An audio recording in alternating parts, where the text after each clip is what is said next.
내란 전단 재판부라는 게 민주당 내에서도 지금 이견이 많은 사안이잖아요. 미연 논란이 있는데도 이 얘기를 계속 꺼내는 이유. 하나도 말이 안 돼가지고 뭐 어디서부터 틀렸다고 해야 되는지 모르겠는데 법적인 지식과 전혀 상관없이 그냥 때리기만 하면 환호하는 개딸의 수준에 딱 이렇게 맞아떨어지게끔 행동하는 거다. 그런 행동을 할 거면서 헌법 존중이란 말을 지금 갖다 붙인 거예요. 네. 지금 자기가 반헌법적인 행동을 하겠다 그러면서 네. 헌법을 모르시나 봐요. 이분도 변호사 출신이잖아요. 아까 그 전현희 의원에 대해서도 변호사 출신이라고 법무부 얘기했잖아요. 검찰국장 출신이에요. 그렇죠. 그래서 저는 정치가 뇌를 잠식하면 법에 대한 지식이 밀려나는구나. 그냥 법 좀 아는 일반인 돼버리는구나. 이제 이런 생각이 드는데 오히려 더 말도 안 되는 궤변을 쏟아내기 때문에 되게 황당무계예요. 여기에 헌법 존중이란 말을 갖다 붙일 수 있나요?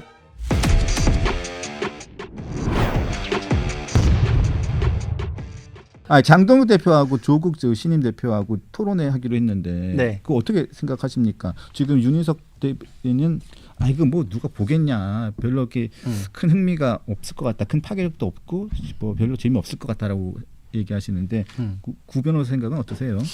그러니까 이게 정치적 수싸움이 이렇게 맞부딪혀가지고 나온 결론이 이렇게 가는 거구나 이렇게 생각이 된 게 장동혁 대표로서는 지금 항속 포기에 대한 이슈도 이 소비 기한이라는 게 있잖아요. 어떤 이슈든 간에. 근데 이 이슈를 조금 더 끌고 가려고 하다 보니 조국 대표는 자기는 한동훈 대표의 제의를 피하는 용도로 이걸 내세웠는데 자기가 피하기만 하고 모양새가 그래도 너무 망신스럽지 않게 피하려니까 그래도 더 거대 정당의 당대표랑 하겠다라는 걸로 해서 나 못하겠습니다라는 말을 대신한 건데 장동혁 대표가 냉큼 잡은 거죠 그거를. 장동혁 대표는 그래 나 이렇게 체급 뭐 안 맞는 것 같아도 이 이슈 나는 조금 더 끌고 갈게. 그거 아니면 장동혁 대표도 지금 선명하게 내세울 주제가 다른 게 대체할 게 마땅치는 않았거든요. 그러니까 나는 조국에 대해서 상대할 뿐만 아니라 이걸 가지고 정청래 너도 나와. 이제 요게 가능하니까. 그럼 요렇게 둘이서 할 때 민주당에서는 아무도 못 나온 거. 이거는 설명이 안 되는 거니까 그런 거다라는 메시지는 계속 이어가려고 하겠죠. 그러니까 연한 그 이슈에 대해서 공격 포인트로 삼을 수 있는 기한을 조금 더 늘리는 이제 그런 영향은 있을 것 같아요. 근데 사실 그냥 저희 뉴스를 이렇게 만들고 뉴스를 보도하는 입장에서 보면 대장동 항소 포기 이슈가 좀 사그러드는 느낌이에요. 그렇죠. 네. 근데 전 개인적으로는 이런 초대형급 사건 그리고 있어서는 안 되는 일이 이게 시간이 지나면서 이렇게 좀 분위기가 사그러들고 좀 묻히는 이 부분이 굉장히 안타깝거든요. 그렇죠. 어떻게 해서든 간에 이 부분은 좀 더 이슈가 더 돼야 되고 이 부분은 좀 더 모르는 사안들, 국민들이 모르는 사안들이 있으면 조금 더 밝혀지고 조금 더 확산돼야 된다고 생각을 좀 하거든요. 그래서 저는 모든 게 다 비슷하다고 해요. 뭐 예전에 유태인들 나치 정권 들어왔을 때 뭐 누가 사라지고 이럴 때 나는 거기에 해당 사항 없으니까 목소리 내지 않는데 결국은 나까지 위협받는 상황이 됐다. 이제 그런 시가 있었잖아요. 그거 비슷해요. 환경 오염도 비슷하거든요. 저쪽에서 막 뭐 폐기물 갖다 버리고 이래도 지금 당장 나하고는 상관없지. 다 돌고 돌아 나한테 오잖아요. 그러니까 지금 나한테 가장 맞닿아 있는 게 뭐 물가나 부동산 문제 이런 건 바로 즉각적이지만 이 사건을 조금 멀게 느낄 수는 있지만 결국은 나한테 오는 문제예요. 이거는 배임죄가 없어진다? 그러면은 이 세상에는 계약이나 룰 같은 거는 의미가 없게 되거든요. 그건 내 삶에도 직결되는 문제예요. 이거는 있을 수 없고 조금만 더 나간 배임죄 폐지하자, 이재명 대통령에 대한 사건들도 그러니까 이제 공소 취소하자, 뭐 면소 판결하자 이렇게 되는 거거든요. 그럼 그 한 명을 구명하기 위해서 그렇게 시스템을 바꿔버리면 내 주변에서 내가 피해 입었을 때 경찰서 달려가도 소용이 없어요. 이거는 이제 처벌 못해요. 이제 이러면 어쩔 거예요. 민사소송하세요. 이제 이럴 건데 똑같아요. 대장동 원주민들 민사소송하세요. 이거 추징? 민사소송으로 해결하세요. 똑같아지거든요. 같이 분노를 해주셔야 돼요. 이거 부동산에 대한 이슈에 분노하는 것만큼의 관심을 가져주셔야 돼요. 네, 맞습니다. 자, 그리고 어제 전현희 더불어민주당 수석 최고위원이 다시 한번 내란 전담 재판부 얘기를 꺼냈어요. 이걸 가지고 조희대 사법부의 내란 종식 방해를 막아낼 가장 확실한 안전 장치다. 뭐 이런 식으로 얘기를 했는데 이 이슈를 계속 꺼냅니다. 그래서 일각에서는 이 전현희 이 최고위원이 사실 그 서울시장 출마 선언을 사실상 했죠. 했어요. 이 사안 때문에 뭐 한 것으로 보통 사람들이 알고 있긴 있어요. 근데 내란 전단 재판부라는 게 지금 민주당 내에서도 지금 이견이 많은 사안이잖아요. 근데 이게 계속 위헌 논란이 있는데도 계속 이 얘기를 계속 꺼내는 이유 뭐라고 보십니까 이거? 법적인 지식과 전혀 상관없이 그냥 때리기만 하면 환호하는 개딸의 수준에 딱 이렇게 맞아떨어지게끔 행동하는 거다. 그러니까 지금 민주당 정치인들 중에도 나는 이번에 지방선거에 나가겠다라고 하는 사람은 개딸에 대해서 더 반응하고, 그게 아닌 사람은 그나마 우리나라 그래도 여태까지 해온 그 법체계라는 게 있는데라는 거에 기준에서 기준값이 두 개인 거예요. 그러니까 지금 검사장에 대해서도 법무부 장관은 이제 징계나 인사조치나 이런 거 안 한다 그러잖아요. 왜냐하면 이제 해봤자 안 되는 거 아니까 뒷수습에 대한 생각을 하는 거고, 그쵸. 뒷수습이 필요 없는 사람들은 난 이번 지방선거까지가 목표인데 그 뒤에 나올 법적인 부분에 대한 결론? 난 그거 관심 없는데 난 일단 질러가지고 당내 경선이나 이런 데서 유리한지 아닌지 이것만 신경 쓰거든? 그러니까 이제 셈법이 다른 거죠. 법에 기반해가지고 민주당 전체의 어떤 유불리 이렇게 따지는 사람이 있고, 개딸과 직거래하는 자기 정치하는 사람이 있고.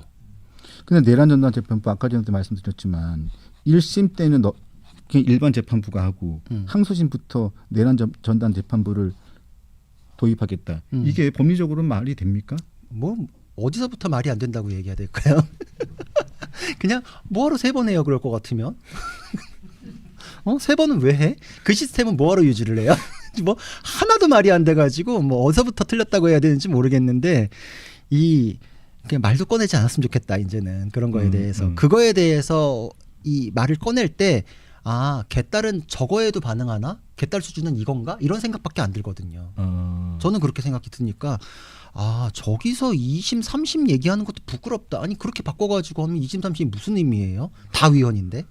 어차피 위헌인데 무슨 내란 전단 재판부만 하는 거는 또 가능한 것처럼 얘기를 하실까? 이거 그렇게 하고 싶으면 개헌해야 된다니까요. 예전에 있었던 특별재판부도 헌법 부칙에 근거가 있었다니까요. 그럼에도 불구하고 그때도 위헌 논란이 있었다고 강펀치에서도 얘기했었잖아요. 네. 근데 여기는 지금 헌법에 근거도 없어. 개헌 얘기도 없어. 근데 만든대. 근데 이것도 1심도 아니고 갑자기 2심에서 난대. 그럼 무슨 의미예요 도대체?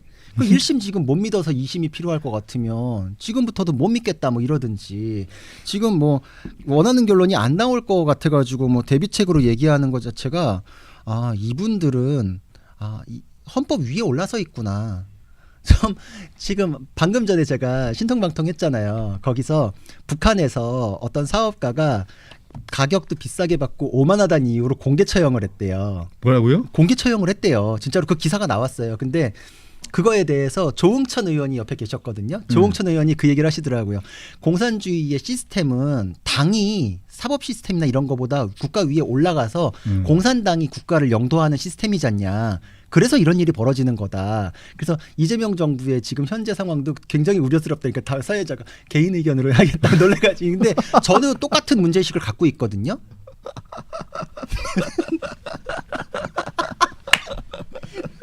근데 너무 맞는 말씀이시잖아요. 왜냐하면 봐요. 이론적으로 맞죠. 맞아요. 왜냐하면 중국에서도 예전에 열병식 하면은 국기나 이런 거보다 공산당 당기가 먼저 들어와요. 왜냐하면 공산당이 모든 시스템을 영도하니까. 근데 그 북한도 마찬가지인데, 그게 생각해 보세요.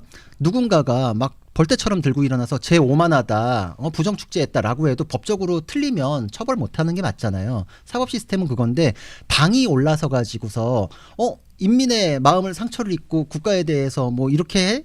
괘씸해? 그럼 공개처형, 인민재판 이렇게 하는 건 사법 시스템이 그 아래에 있어서 가능한 얘기거든요. 그러니까 이거는 미치겠네. 그 기사 이제 보셨죠? 아니 그러니까 북한에서 개인 자전거 판매업을 했는데 이 부부가 자전거 판매업을 했어요. 근데 50대 부부인데 가격이 높고 품질이 떨어지는데 부부의 태도가 오만하다. 근데 큰 돈을 벌었어. 근데 이런 불만이 제기됐고 투서가 들어갔나 봐요. 북한 당국으로 민원이 제기가 돼서 이런 민원을 근거로 이 부부를 북한 당국이 체포를 했어요. 그래서 조사를 했는데 자전거와 오토바이 수리 및 이 대여 사업을 운영하면서 상당한 재산을 축적한 50대 부부를 오만하다는, 돈 많이 벌었더니 오만하다. 부부의 태도가 오만하다. 그래서 이를 근거로 해가 체포해서 공동신문을 진행한 뒤에 9월 초에 사형을 200명이 보는 앞에서 사형을 했고 이 부부와 연관된 20명은 추방 또는 재교육형 처분을 받았다. 이게 그래서 우리 헌법 질서가 있고 그 안에 삼권 분립이 있고 사법부를 존중하는 이유가 이런 것 때문에 그래요. 이게 무너지잖아요. 이런 일이 벌어져요. 오만에 처형 이런 데니까요. 그거를 누구도 견제하고 아니다라고 얘기할 수 없는 상황이 돼 버려요. 그러니까 법보다 그 정치의 영역은 뭔가 뭐든지 다 되고 뭐든지 안 되는 진짜. 그런 거잖아요. 누군가 견제를 해줄 수 있어야 되는데 들어버리겠다. 그 국민이 원한다고 해도 그 민주주의 시스템이라는 거는 다수결에 의한 다수의 폭력이 아니거든요. 그러기 위해서는 법치주의가 필요한 거예요. 이 시스템이 지금 위태롭습니다. 아니 그래서 여기 보면 처형은 한 200명이 모인 야외 장소에서 집행됐는데 이 소식통에 따르면 시장 운영자, 노점 운영자 등 모든 관리자가 참석하라고 해서 지시가 내려가지고 수백 명이 모였대요.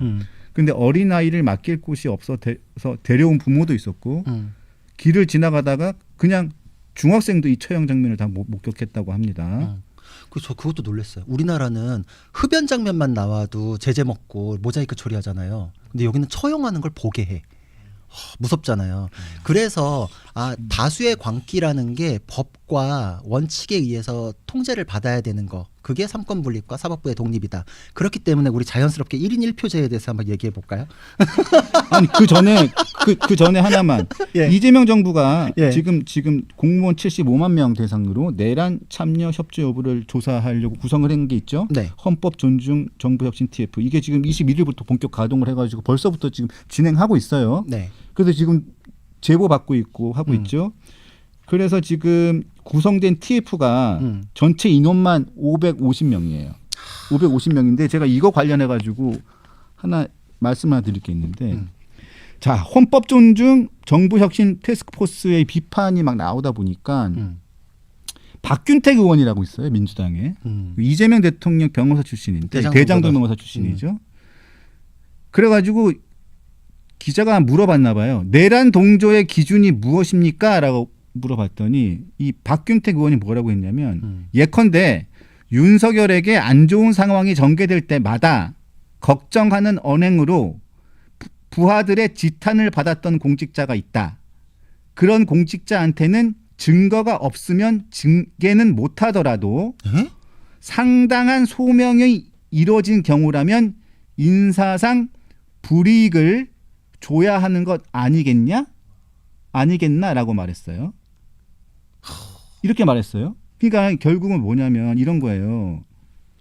윤 전 대통령에게 혹시라도 온정적인 말을 하거나 공개 발언을 했거나 이러면 이게 내란 동조가 된다는 그런 취지잖아요. 지금 그런 취지잖아요. 그렇죠. 그러니까 내란에 동조를 했든 안 했든 이게 문제가 아니라 윤 정부의 옹호적이기만 했어도 문제다 이거네요. 그러니까 그렇죠. 범위를 엄청 그러니까 넓혔네.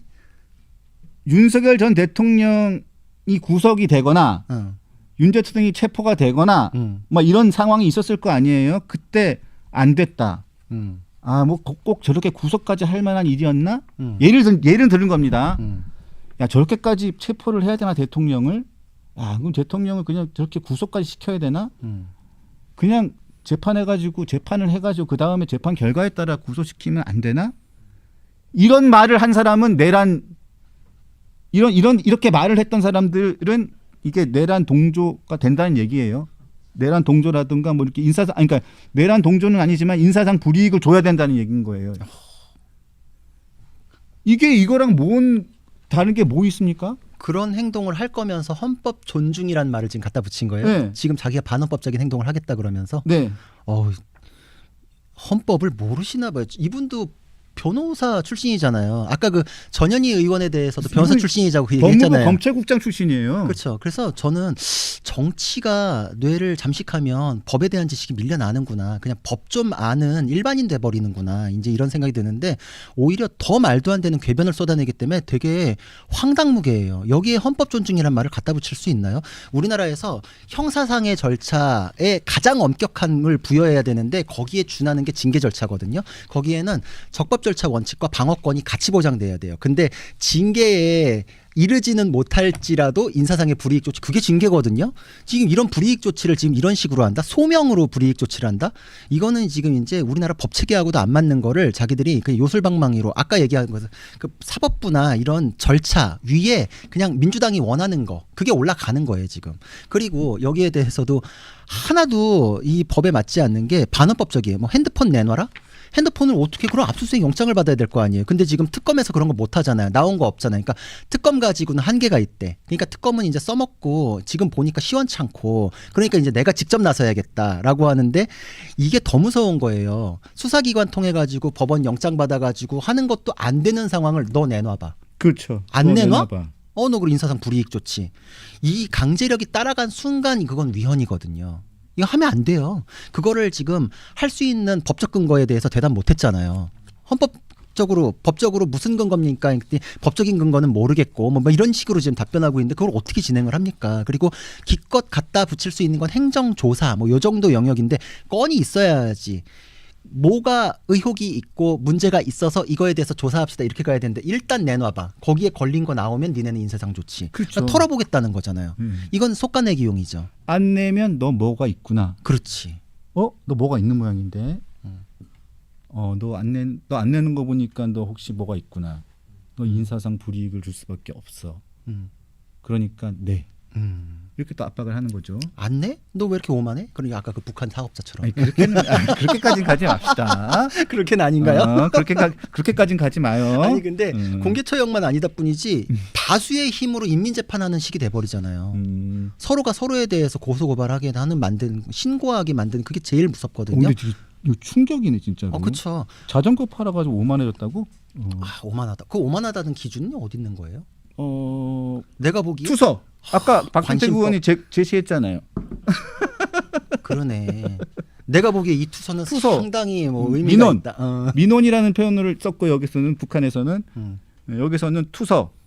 그 투서라는 게 너무 무서운 거예요. 서로가 서로를 감시하고 깎아내리고 그러면 이제 이 정부하고 코드 제보. 안 맞는 사람은 제보가 쏟아져 나오겠죠. 그 조지 오웰의 1984 거기도 나오잖아요. 서로가 서로에 대해서 감시하고 신고하게 만들고 그래서 세뇌된 아이들이 자기 부모도 신고하고 막 이러는데 그 사회의 어떤 단면 같은 그런 행동들인 거예요. 자, 얘기하고 싶은 게 1인 1표죠? 아니 그러니까 이제